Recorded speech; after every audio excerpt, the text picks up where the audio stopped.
Assalamualaikum warahmatullahi wabarakatuh. Alhamdulillah wa syukurillah, kita dapat berjumpa kembali di semester 2 ini. Kali ini Ibu akan membahas materi pengertian qada dan qadar, atau beriman kepada qada dan qadar. Beriman artinya kita percaya dan meyakini dengan sepenuh hati. Secara bahasa, qada memiliki pengertian, yaitu hukum, keputusan, ketetapan, dan kehendak. Secara bahasa, qadar artinya kepastian, ukuran, kekuasaan, perwujudan dari kehendak. Secara istilah, qada artinya ketetapan Allah terhadap segala sesuatu sejak zaman azali, yaitu zaman segala sesuatu belum tercipta. Qadar menurut istilah ialah perwujudan kehendak Allah Subhanahu wa taala terhadap semua makhluknya dalam ukuran dan bentuk-bentuk tertentu. Terdapat dalam hadis riwayat Bukhari dan Muslim. Dalam hadis ini menjelaskan bahwa jenis kelamin, sengsara atau bahagia, rejeki, ajal itu telah Allah tentukan sejak manusia di dalam kandungan ibunya. Ketika seseorang manusia terlahir ke dunia ini dan mengalami peristiwa tertentu, berarti dia telah ditakdirkan oleh Allah Subhanahu wa taala seperti peristiwanya yang ia alami tersebut memperjelas pengertian qada dan qadar. Jadi, kita sebagai anak tidak bisa memilih terlahir dari ibunya siapa, ayahnya siapa, karena itu semua sudah ditetapkan oleh Allah. Seperti kematian, adanya alam semesta, pagi, siang, dan malam, semua itu sudah menjadi ketetapan Allah. Berdasarkan contoh di atas, dapat diketahui bahwa antara qada dan qadar tetap berhubungan erat, merupakan suatu kesatuan. Qada merupakan ketentuan atau kehendak Allah, sedangkan qadar merupakan perwujudan. Qada dan qadar biasa dikenal dengan istilah takdir. Beriman kepada qada dan qadar merupakan rukun iman yang keenam. Iman kepada qada dan qadar dalam ungkapan sehari-hari lebih dikenal dengan sebutan iman kepada takdir. Iman kepada takdir berarti percaya bahwa segala apa yang terjadi di alam semesta ini, seperti adanya sehat, sakit, hidup maupun mati, rezeki, jodoh, merupakan kehendak Allah. Dalam surat Ar-Ra'd ayat 8. A'udzubillahi minasyaitonirrajim wa kullu syai'in indahu bimiqdarin. Dan segala sesuatu ada ukuran di sisinya. Ayat tersebut menegaskan bahwa segala sesuatu di alam semesta ini telah ditakdirkan ukurannya oleh Allah. Manusia terjadi sebuah kenyataan atau peristiwa, yaitu seorang anak bernama Ena dilahirkan dari keluarga kaya, orang tuanya pengusaha.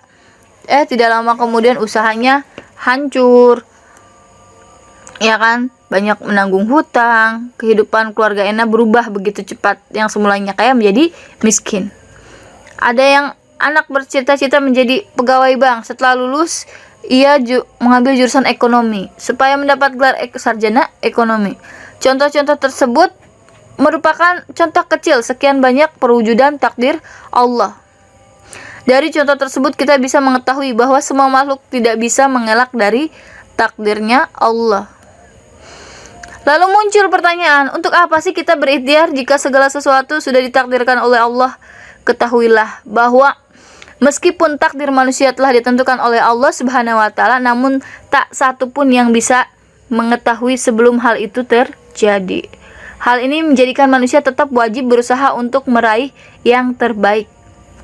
Allah Subhanahu wa taala memberikan jalan kepada manusia untuk menjalani kehidupannya dengan cara ikhtiar sekuat tenaga serta mengiringinya dengan berdoa. Takdir mu'allaq dan takdir mubram. Takdir mu'allaq artinya sesuatu yang digantungkan, yaitu ketentuan Allah, mengikut sertakan peran manusia melalui usaha-usahanya. Jadi jika kita ingin pintar, ya kita banyak belajar, disiplin waktu. Jika kita ingin sehat, kita harus makan makanan bergizi, jaga kesehatan, berolahraga. Jika kita ingin menjadi anak soleh atau soleha, kita harus sholat tepat waktu, mengaji, taat kepada orang tua, taat kepada guru.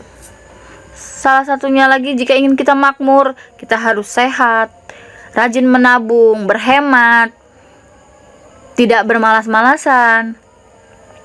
Seseorang yang beriman kepada qada dan qadar akan tercermin dalam kehidupan sehari-hari. Di antaranya ia tidak akan berpangku tangan atau malas-malasan. Dia pasti akan giat. Apalagi kita sudah kelas 9.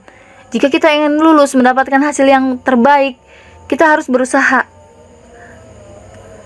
Belajar, disiplin, mengerjakan tugas tepat waktu, tidak mengeluh, bersyukur dengan semua keadaan ini. Ya kan, seperti adanya corona, itu merupakan takdirnya Allah. Yang kedua, takdir mubram.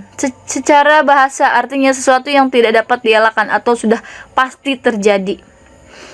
Ini sudah menjadi ketetapan Allah yang mutlak.